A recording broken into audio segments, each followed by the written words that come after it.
जावेद अख्तर साहब कई मर्तबा दोहरा रहे हैं कि फेथ का मतलब बताइए, फेथ का मतलब बताइए। मैंने बता दिया, फेथ सही भी होता है, गलत भी होता है। और आज हम फेथ पे बात नहीं कर रहे, हम ट्रुथ और डज गॉड एग्जिस्ट पे बात कर रहे हैं। क्या डज गॉड एग्जिस्ट, ये ट्रुथ यानी गॉड है या नहीं है, इसमें से दोनों ट्रुथ क्या है। अब आप उसे फेथ कह लें, बिलीफ कह लें, नॉट माई बिजनेस। उसके बाद आपने कहा कि भाई सवाल करने से मजहब रोकता है। मैं कहता हूं जो रोकता है वो रोकता होगा, मैं नहीं रोकता, बल्कि सवाल करें, सवाल करना चाहिए। सवाल कर करके तो हम आगे बढ़ते हैं, तरक्की करते हैं, और इसीलिए मैं आज यहां पे आया हूं। लेकिन सवाल सिर्फ खुदा से नहीं होगा, आपसे भी होगा। सवाल एथिज्म से भी होगा, सवाल सिर्फ मजहब से नहीं होगा, सबसे होगा। और आज मैं सवाल करूंगा और उम्मीद है कि आप जवाब देंगे। अभी तक आपने वैसे कॉन्टिंजेंसी आर्गुमेंट का कोई जवाब नहीं दिया। चलें, आपने कहा यूनिवर्स के बारे में इटर्नल क्यों नहीं बोल देते। ये चूंकि लॉजिकली पॉसिबल ही नहीं है कि यूनिवर्स इटर्नल हो। यूनिवर्स एक कॉन्टिंजेंट चीज है जो टाइम एंड स्पेस के पाबंद है, टाइम एंड स्पेस से बाउंड है। जो टाइम एंड स्पेस से बाउंड होगा वो कॉन्टिंजेंट होगा, जो कॉन्टिंजेंट होगा वो उसकी बिगिनिंग हुई होगी, जिसकी बिगिनिंग हुई होगी वो इटर्नल नहीं हो सकता। ये तो कॉमन सी बात है। आपने कहा कि किसी मजहबी किताब में डायनासोर का जिक्र नहीं है। अफसोस कि आज तक किसी मैथमेटिक्स की किताब में मुझे डायनासोर का जिक्र नहीं मिला।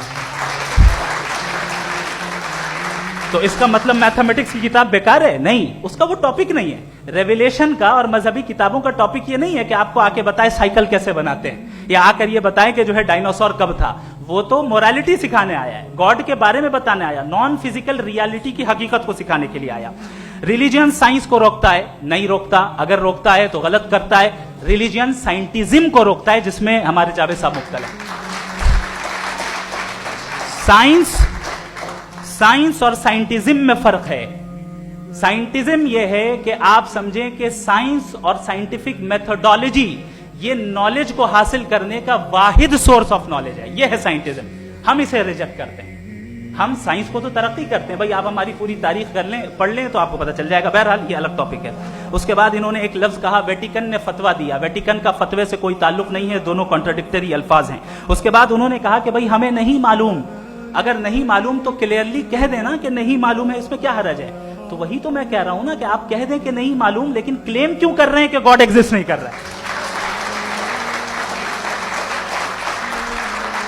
आप कह दें नहीं मालूम है, हो सकता है हो सकता ना हो, लेकिन आप क्लेम कर रहे हैं। The moment you say God does not exist, this is a claim, and now the burden of proof is upon you too, जैसे हमारे ऊपर है। और क्यों है मैं बताता हूं, क्यों है ये भी मैं बताता हूं। फिलोसॉफिकली जो क्लेम होता है ना, सिर्फ ये नहीं होता कि इंसान कहे पॉजिटिव क्लेम करे और नेगेटिव क्लेम करे तो बर्डन ऑफ प्रूफ नहीं है। आप मिसाल के तौर पे मैं कहूं कि फुला उस कमरे में कोई नहीं है, मैंने एक नॉलेज का क्लेम किया है। उस कमरे में कोई नहीं है, मैंने एक नॉलेज का क्लेम किया। या तो मैं कहूं मुझे नहीं पता, हो भी सकता है नहीं भी हो सकता है, this is not a claim. लेकिन जब मैं कह रहा हूं कि वहां कोई नहीं है, या मैं कह रहा हूं वहां कोई है, दोनों क्लेम है और दोनों के ऊपर बर्डन ऑफ प्रूफ है। हमारे ऊपर भी बर्डन ऑफ प्रूफ है। मैंने कंटिंजेंसी आर्ग्यूमेंट दिया, इसे तोड़कर दिखाइए। आखिरी चीज, इन्होंने कहा कि खुदा दुनिया बनाने से पहले 150 साल पहले या करोड़ों साल पहले क्या कर रहा था। अरे हजरत, चलें, बहरहाल मैं जवाब दे देता हूं। आप हमारे रिस्पेक्टेड पर्सनालिटी हैं, अगर आप नहीं होते तो मैं इसे एंटरटेन ही नहीं करता। टाइम, ये 100 साल पहले या 100 साल बाद, पहले बाद में अभी, ये वो अल्फाज हैं जिनका ताल्लुक टाइम से है। टाइम शुरू ही हुआ है यूनिवर्स की बिगिनिंग के बाद, तो उसके पहले खुदा क्या कर रहा था, सवाल इलॉजिकल है, ये फेलेसी है। यानी आप ये कह रहे हैं कि यूनिवर्स के बनने से पहले खुदा क्या कर रहा था। टाइम के बनने से पहले, पहले का ताल्लुक टाइम से, टाइम उस वक्त था ही नहीं, तो ये सवाल ही इनवैलिड है खुदा के ताल्लुक से। दूसरी चीज, आर्ग्यूमेंट ऑफ कंटिंजेंसी जो मैंने आपके सामने पेश की है, आपने बार बार ये प्रूफ किया और ये कह रहे हैं कि गॉड ऑफ गैप्स। देखिए, पहले नहीं मालूम था, साइंस ने कर दिया। सिंपल इसकी मिसाल से मैं समझा देता हूं। जिस गैप्स की आप बात कर रहे हैं ना, साइंस उन गैप्स को जिन चीज के जरिए भी प्रूव करेगा वो कॉन्टिंजेंट ही होगा। अब चाहे वो फोर्स हो, मैटर हो या एनर्जी हो। लिहाजा सवाल हमारा उस वक्त भी वैलिड होगा जब तक कि आप नेसेसरी बीइंग पे ना आ जाएं। और इन्फिनिट रिगरेस पॉसिबल नहीं है of causes in practical world.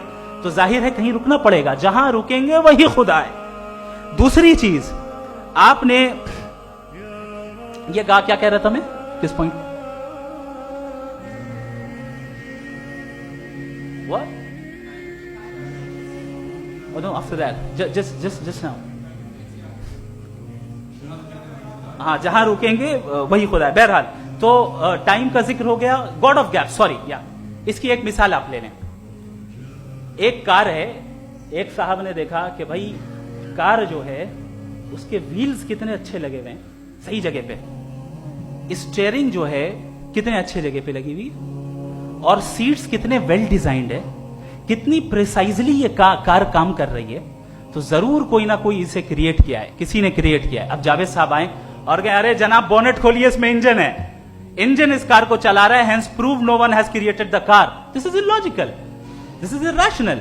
آپ نے انجن کے ذریعے اس گیپ کو تو ثابت کیا, لیکن کیا اس سے کار کی جو کریشن ہے اور اس کا جو کریٹر ہے یہ امپاسبل ہو جائے, ایسا پاسبل ہے؟ اس کا سوال ختم ہو جائے, ایسا پاسبل ہے؟ نہیں.